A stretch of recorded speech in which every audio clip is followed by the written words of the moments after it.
लखनऊ और दिल्ली के बीच कई दिनों से माहौल वाली तनाव में चर्चा सियासी गलियारों में है। बताया जा रहा है कि उत्तर प्रदेश के मुख्यमंत्री योगी आदित्यनाथ से प्रधानमंत्री नरेंद्र मोदी और गृह मंत्री अमित शाह की अनबन चल रही है। इनके बीच मुख्यमंत्री योगी आदित्यनाथ गुरुवार को दिल्ली पहुंचे और गृह मंत्री अमित शाह से मुलाकात की और आज प्रधानमंत्री नरेंद्र मोदी से 1 घंटे की बैठक चली। इसके बाद योगी आदित्यनाथ पार्टी के अध्यक्ष जेपी नड्डा से भी मिले।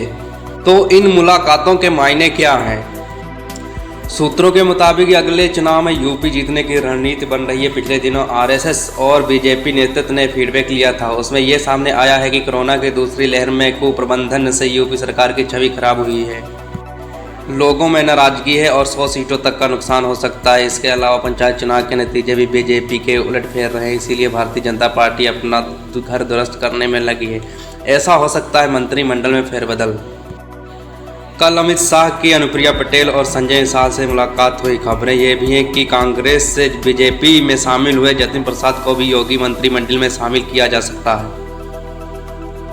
बीजेपी को उत्तर प्रदेश में एक मजबूत ब्राह्मण चेहरे की तलाश है। इसके अलावा ब्रजेश पाठक जैसे कई चेहरे जो कि हाल ही में बीजेपी में शामिल हुए हैं, कोई पुराना चेहरा नहीं है। और यही बात जतिन प्रसाद के बारे में भी कही जा रही है कि अभी तो आए हैं और पार्टी का बड़ा चेहरा कैसे बन सकते हैं। मंत्रिमंडल से फेरबदल के साथ अरविंद शर्मा का भी नाम आ रहा है और खबरें ये भी आ रही थी कि मुख्यमंत्री और अरविंद शर्मा के बीच सब कुछ ठीक नहीं है। कभी उनके निषाद पार्टी से मिलने की खबर आती है और कभी वो अनुप्रिया पटेल से मिलते हैं। यानी यूपी में बीजेपी में उनका दायरा और कद दोनों बढ़ रहे हैं। और इसी अटकलों के बीच खबरें ये भी आई कि मोदी सरकार उत्तर प्रदेश को 2 हिस्सों में बांटने की तैयारी में है। इसे तैयारी कहिए, अटकल कहिए या प्रयास कहिए। दैनिक भास्कर ने अपने सूत्रों के हवाले से खबर छापी कि पूर्वांचल को अलग राज्य बनाने की कवायद हो सकती है। गोरखपुर समेत कई जिलों को मिलाकर पूर्वांचल बनाया जा सकता है, पर योगी आदित्यनाथ इसके विरोध में हैं।